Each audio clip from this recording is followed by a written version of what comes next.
Au nom du Père, du Fils, du Saint-Esprit, Amen. D'abord un mot pour les enfants. Je continue l'explication des rites de la messe. La dernière fois, nous avons parlé de certaines prières de l'offertoire, les premières, les plus importantes, où on offre le pain et le vin, et puis la petite goutte d'eau qui nous symbolise dans l'offrande du sacrifice du Christ. Et aujourd'hui, on va faire attention à une autre prière de l'offertoire, une prière qui associe aussi bien le corps du prêtre que ses paroles, comme souvent dans la liturgie. Ce que je dis, je le signifie par mon corps, et mon corps m'aide à rentrer dans ce que je dis. Il y a un double mouvement. Je dis quelque chose et je fais un geste pour dire la même chose. In spiritu humilitatis et in animo contrito. Avec un esprit d'humilité et une âme contrite. Voilà ce qui est important quand on vient à la messe, c'est de venir dans un esprit d'humilité. On ne vient pas comme des êtres orgueilleux en disant « moi je suis Dieu ». Non, je ne suis pas Dieu, je suis créature. Le Seigneur est roi et moi je suis son sujet. In spiritu humilitatis et in animo contrito. Et avec un cœur plein d'amour de Dieu, contrit de ses péchés. J'ai offensé Dieu, j'en ai conscience, mon Dieu je vous aime, je vous demande pardon. Et le prêtre, quand il dit cette prière, eh bien il pose ses mains sur l'autel et il s'incline.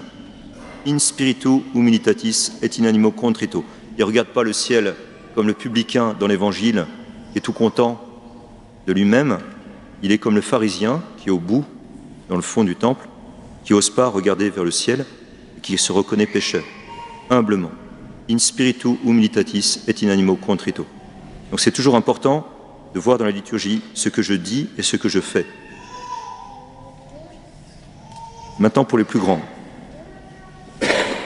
La fête du Christ roi a été instituée par le pape Pie XI pour rappeler au monde et aux chrétiens que la royauté du Christ n'a pas de limite. Elle ne concerne pas que les personnes prises individuellement, mais elle englobe aussi la société, les lois, les arts, la culture. Rien n'échappe à la seigneurie de Dieu parce que tout lui appartient. Aussi, la fête du Christ roi n'est pas la défense d'un système politico-culturel qui s'appellerait la chrétienté. Cette fête n'est pas une fête nostalgique. Non, la vraie chrétienté est un débordement de la royauté du Christ librement accueillie par chaque personne humaine. Elle est le fruit de l'évangélisation profonde d'une société. Une vraie chrétienté n'est pas un système politico-religieux, mais c'est la fleur éclose de la semence de l'Évangile. Aussi, pour nous persuader que Jésus n'est pas un roi selon ce monde, Jésus a été couronné d'épines et non d'une couronne d'or et de pierres précieuses. Jésus n'est pas un roi belliqueux, mais un roi pacifique que nous acclamons le dimanche des Rameaux, qui nous ouvre les portes de la vie éternelle par le bois de sa croix et par la gloire de sa résurrection.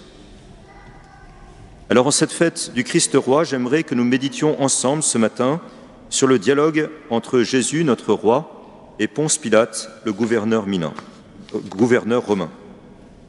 Que dit Jésus ? Je suis né pour rendre témoignage à la vérité. Et que répond Ponce Pilate, juste après le passage de l'Évangile que nous avons lu ? Qu'est-ce que la vérité ? Il me semble que nous avons un parfait résumé de la confrontation du monde avec l'Évangile. Et comme il n'y a rien de nouveau sous le soleil, ce dialogue est parfaitement actuel. Alors essayons de méditer sur 2 points. Premièrement, qu'est-ce que la vérité ? Et deuxièmement, que signifie concrètement témoigner de la vérité aujourd'hui ? Notre monde actuel pose la même question que Pilate. Qu'est-ce que la vérité ? Sous-entendu, il n'y a pas de vérité. Pour quelqu'un de sensé, la vérité, c'est l'adéquation entre l'intelligence et le réel. Je dis le vrai si je dis ce qui est. Je suis dans la vérité si mon intelligence est en accord avec le réel. Aujourd'hui, dans une pensée devenue folle, dans un monde de déconstruction, il y a une totale déconnexion entre le réel et le langage. Pire encore, le langage prétend créer le réel.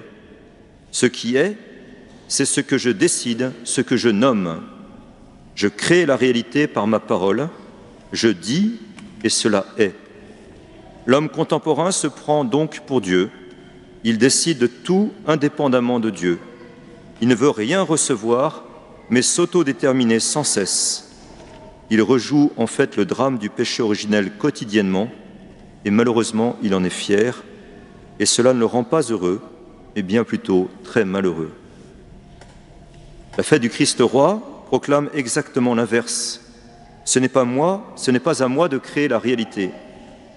La réalité me précède, je me reçois de Dieu, et reconnaître les droits du Christ sur nous, en fait, c'est déconstruire les déconstructeurs, c'est reconnaître Jésus comme le Créateur et le Maître, celui qui nous donne une nature, celui qui nous donne la nature.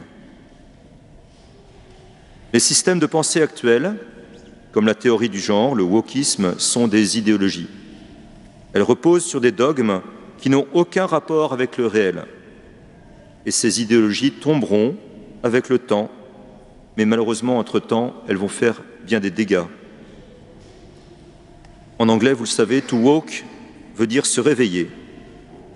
En réalité, il s'agirait de se réveiller, d'ouvrir les yeux face aux ravages, parfois irréversibles, causés par ces idéologies. Je pense notamment aux mutilations corporelles que s'infligent certains adolescents et qui hypothèquent toute leur vie future. Nous devons absolument rester ancrés dans le réel et ainsi combattre les idéologies qui nous minent. Il faut donner aux enfants le goût du vrai et l'envie de savoir distinguer le vrai du faux, la vérité du mensonge. Le très grand Alexandre Solzhenitsyn a écrit que pour lutter contre l'idéologie du communisme, il ne fallait jamais se rendre complice de ces mensonges, mais simplement toujours dire la vérité. Eh bien, il en est de même aujourd'hui face à toutes les idéologies modernes. Que signifie concrètement témoigner de la vérité aujourd'hui? Cela signifie deux choses. Témoigner de Jésus, qui est le chemin, la vérité et la vie, et témoigner de l'ordre naturel créé par Jésus.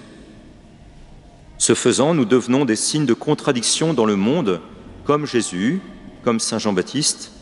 Nous sommes sel de la terre et lumière du monde. C'est la mission que le Seigneur nous a donnée. Elle est belle et grande, exigeante, parfois difficile, mais toujours possible avec la grâce de Dieu. Il est clair que nous vivons actuellement dans le monde de la déconstruction. Je vous donne 3 exemples.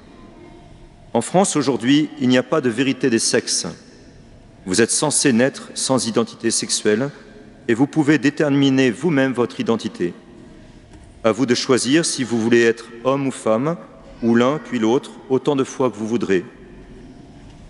Concrètement, témoigner de la vérité signifie lutter contre les absurdités de langage, comme une femme avec utérus ou sans utérus. Cela implique de revenir sans cesse au réel. En ce sens, les sciences naturelles, physiques ou mathématiques nous y aident de ce point de vue. Les idéologies ne sont fortes que de nos faiblesses. Témoigner de la vérité aujourd'hui, c'est rire et faire rire sur l'absurdité des idéologies. En effet, que penser d'un homme qui se dit femme et qui concourt avec des femmes en les écrasant par ses performances, alors qu'il était assez mal classé lorsqu'il concourait avec des hommes? Deuxième exemple. Aujourd'hui, il n'y a pas de vérité sur la mort. Mettre fin à la vie de quelqu'un serait une manière de lui permettre de mourir dans la dignité. C'est une perversion des mots pour justifier l'homicide sous des prétextes prétendument humanitaires. La vraie bonne mort, c'est de mourir dans l'amour de Dieu et du prochain, avec le pardon accordé à nos ennemis, avec la paix de l'âme donnée par la rémission de nos péchés. La bonne mort, c'est rendre son âme à Dieu, avec la lumière de l'espérance de le voir et d'entrer dans la vie éternelle. C'est cela la vérité, le reste n'est que mensonge et idéologie. Dernier exemple, il est de bon ton de demander pardon pour les méfaits, voire les crimes des Blancs, des hétéros et des hommes. En réalité, il y a des vérités historiques et des mensonges historiques. Tous les maux actuels ne viennent pas des hommes blancs et hétéros. Ceux qui prétendent lutter contre les discriminations discriminent eux-mêmes. Les antiracistes sont de parfaits racistes.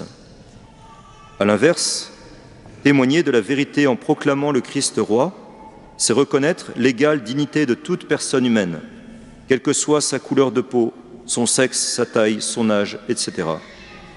L'égalité de dignité des personnes est la réponse chrétienne à ceux qui prônent la lutte des races, des sexes, des générations, des classes sociales, etc. En conclusion, en cette fête du Christ roi, demandons-nous chacun dans notre cœur: suis-je bien convaincu de l'importance de la vérité et de la recherche de la vérité?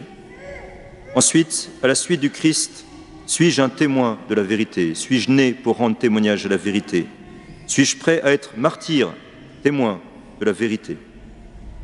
Ai-je demandé la grâce au Seigneur d'être témoin en vivant, s'il plaît à Dieu, de la béatitude des persécutés pour la justice, c'est-à-dire aussi pour la vérité? Bienheureux ceux qui sont persécutés pour la justice, pour la vérité, car le royaume des cieux est à eux. Bienheureux êtes-vous si l'on vous insulte, si l'on vous persécute, si l'on dit faussement toutes sortes de mal contre vous à cause de moi. Réjouissez-vous, soyez dans l'allégresse, car votre récompense est grande dans les cieux. Amen. Au nom du Père et du Fils et du Saint-Esprit. Amen.